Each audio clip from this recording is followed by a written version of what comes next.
You're watching MMA Oddsbreaker. I'm Frank Trigg. That is John the Natural Alessio right there, sitting in his own store. Actually, most guys have to wear a T-shirt or a hat. For you, just have a whole icon on your wall. It's perfect. Uh, And what most people at home don't know, you're actually the reason why you're at the store is because you're actually working at the store. You just yeah, closed. working it, running it, owning it.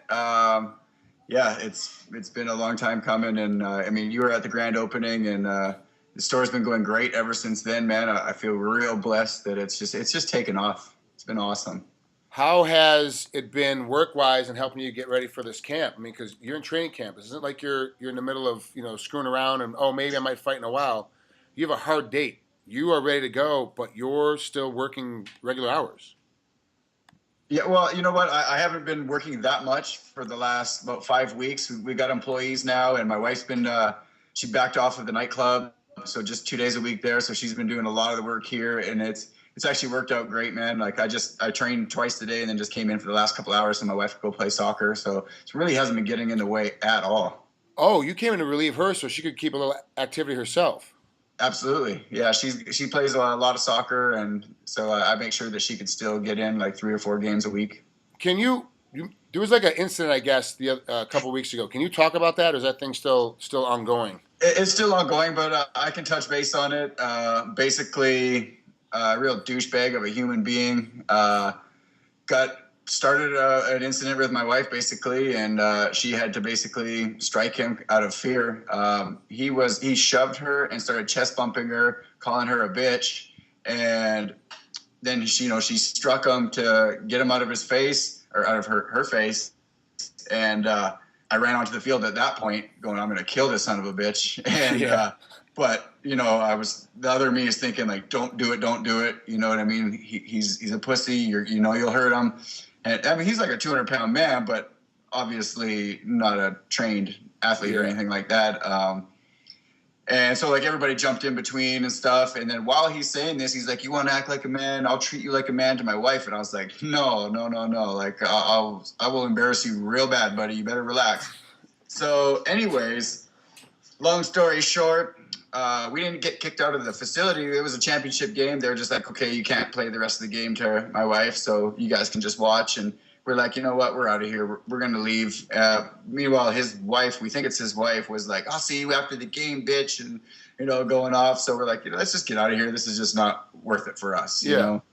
So we leave, and a few hours later, we find out from the owner of the soccer field that he had called the police and an ambulance, okay, saying that his cheekbone was broken, which is just full of crap. He barely had a bruise. The ambulance driver, when they showed up, said, "Buddy, it's literally just a tiny bruise on your face. We don't need to take you to the hospital." But he insisted.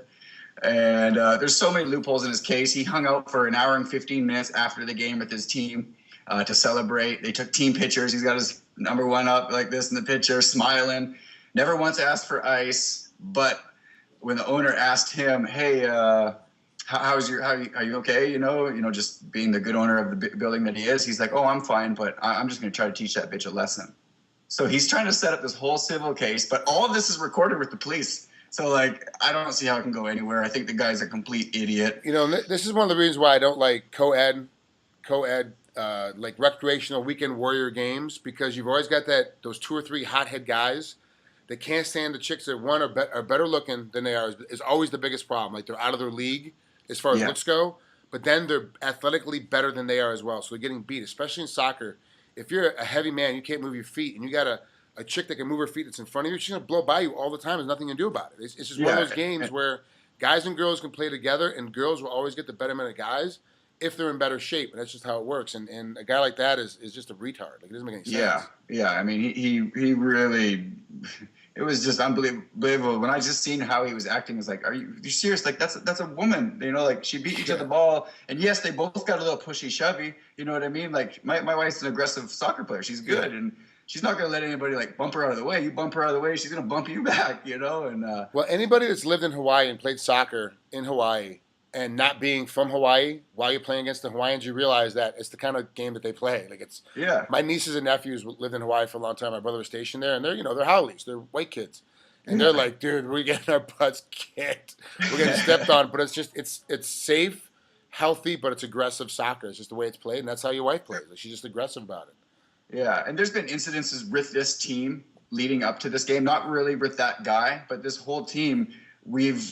A couple of our teammates called and said, "Hey, we need 2 referees because this game's getting a little out of hand. This team's like real shovey and like real aggressive." So they had 2 referees and everything, and still like this incident happens. And the team, I hope, gets banned, but I mean, I don't see that happening. I mean, that's a lot of money to kick a whole team out, for the facility. But They might get rid of the one guy. That one guy might be banned from coming back again, which is Right, basically what you want anyway. He's causing too much drama.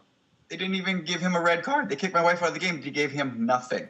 He got to play the rest of the game, all right? And the referee was like he was a nice guy, granted, but he was like, I didn't see that the shove part. I just saw when she struck him. I'm like, dude, if everybody on this field, like my wife didn't just walk up to him and hit him. Like, you know what I mean? Like, this happened out of defense. They were in the corner, how they're indoor glass. They were in the very corner. She felt threatened in the corner. Like, you think she's going to do that? Like, give the guy at least a blue card. Like, do something. And did nothing. And so, like, that drove me nuts, too. Like, that ref's going to get an earful from me when I see him next. He's a nice guy, but he's got to control the game a little bit better than that. Yeah. And remember, refs everywhere. I don't care whether it's football or soccer or MMA, the refs are there for competitor safety. And that obviously he wasn't doing his job. Well, let's move on from that competition on to your next competition. You got Will Brooks coming up here on December 27th out there in Portland, Oregon at the Rose Garden. Obviously, your record is outstanding. You've been all over the place, everywhere. You fought the top level of the weight classes. You fought several different weight classes throughout your career. It's not even stuck at one spot. Now you're coming in. You're fighting a guy, Will Brooks, who's only got 1 loss. He's 10-1, but he's a young cat. You're not a spring chicken anymore. This is you're getting up there, and you're at the end of your prime of your career. Not the end of your career, but that prime level that everyone talks about.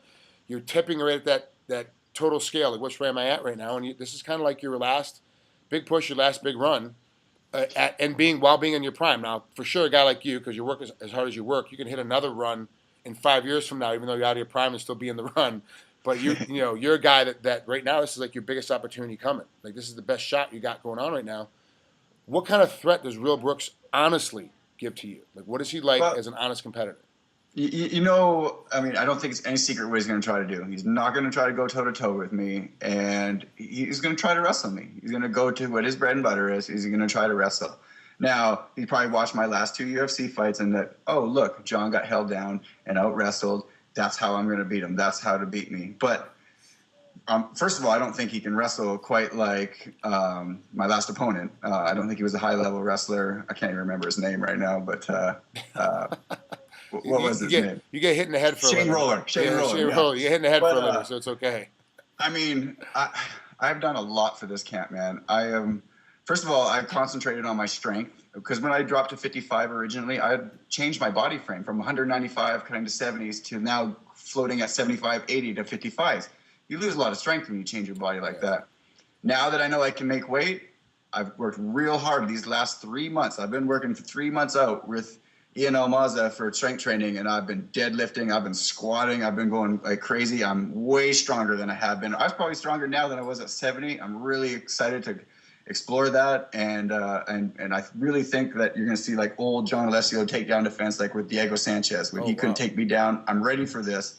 If it does go to the ground, fine. I don't think he can hold me down. I don't think he can do jiu-jitsu with me. I'm mentally way stronger than I was for those UFC fights. Was I excited to get back into the UFC? Yes, but I was not mentally ready. I didn't mentally prepare for those at all. I've done a lot for this. I've been seeing hypnotherapist, Elliot Rowe. He's helped me out so much, man. He's actually made some big changes in my life personally, outside of the cage, that I feel so excited to explore these, like it's the way that I'm going to be now. And I mean, a lot of it is just living cleaner. And I'm really excited, and this is, I truly feel like my time. This isn't season 9 Bellator tournament. This is the Alessio season, and I'm coming to win all 3 fights. Yes, Will Brooks is tough, but I am tougher everywhere. I don't even care about his wrestling right now. You're still doing all your jits with Drysdale? Yeah, I'm over at Drysdale doing jiu-jitsu. I'm at Syndicate MMA a lot of the time. I'm boxing with Gil Martinez up at Epic, and again, strength training and conditioning with Ian. And I worked with Jake Bonacci for years, and he's an amazing coach. But this time I got really down to like, let's go heavy. Let's lift heavy. Let's get freaking strong. You know, like Jake always got me to great shape, but this is going to be a little different. This is more like that raw power that I feel like I used to have at 70 that I lost. And it's translated great into my training when I'm wrestling with guys. Like I feel way stronger. I'm stuffing takedowns. My hips are stronger. My legs are stronger. I felt like I kind of had weak legs of my first few 55-pound fights, you know, but now I feel real strong and solid, and it's going to be different. What's your weight like right now? You're saying you feel stronger, but you're at a lighter weight. What are you walking around right now? Right now, I woke up this morning at 167.6 pounds. I started this camp at like 186, so I've been just slowly dieting down. I'm still eating quite a bit of food, but just super healthy, you know, like Dolce Diet approved stuff. But yeah, I feel great. And in coming down at weight light, I still feel strong. You know, like when I was grappling and wrestling today, I still felt really strong for how light I am right now. Morning of weigh-ins, you got to make weight that Thursday morning. What are you going to wake up at? Ideally, 62.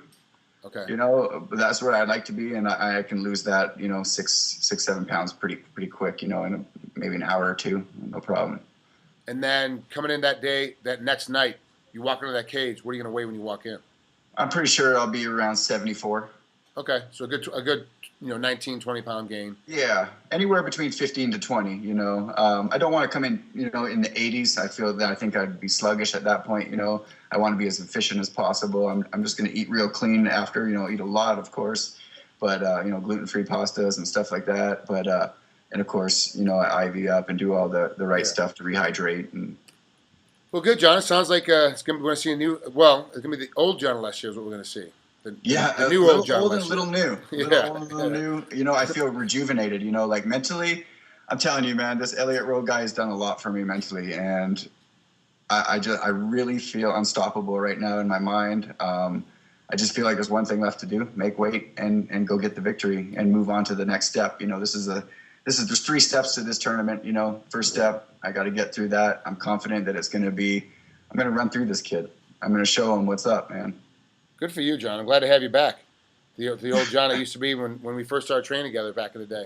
It feels good to be back, man. I had to get some shit together, you know, like those losses and the whole UFC stint for me was like really bad, left a bad taste in my mouth, you know, and I felt really defeated mentally, you know, and like I was like, when am I ever going to come back from this? Man, this guy helped me straighten my head out and like helped me realize how much I had manifested this shit in my head that I can't wrestle. When I out-wrestled Diego Sanchez. Like, I had it in my head all of a sudden that, like, I can't wrestle at all. What am I doing? But he got me thinking, like, dude, you've been doing MMA for 15 years. You've been wrestling for 15 years in the gym. Like, you are good at this. You got to go in with that mentality of you can stop this takedown, you know, instead of like, oh, my God, he's on a single leg. What am I doing? I'm going to go to the ground. Now it's like, oh, you're on a single leg? Fuck you. This is how I counter it.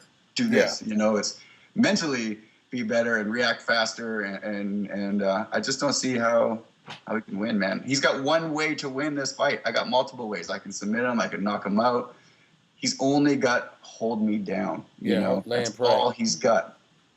It's been an interesting matchup, especially if the way you used to be. It's gonna be great to see, you know, getting sprawled on and having a guy come underneath you and beating him up in the back a little bit and then spinning off him and hitting him as he comes back up again. It's gonna be a neat fight now, especially with your new attitude. He's gonna get very frustrated, man. He's gonna be a frustrated kid and he's gonna make big mistakes and he's not gonna like it, man. He's gonna wish that he got matched up with one of the other 7 dudes in this tournament. Good for you, Johnny. All right, bud. Well, thanks for coming on to MMA Oddsbreaker. Thanks for having me on. Enjoy closing yesterday's interview, man. I fucked up. Don't worry about it. It's not a big deal. I was getting massaged by this little Asian lady, and then after the massage, I look at my phone. I was like, oh, I forgot this. I never do that. It's all right. It's no big deal. I told you, as long as we get it in before you got to leave, we're fine. So it worked out great. All right, John. We'll talk to you, bud. Thank you, man. Appreciate it. Have a good day.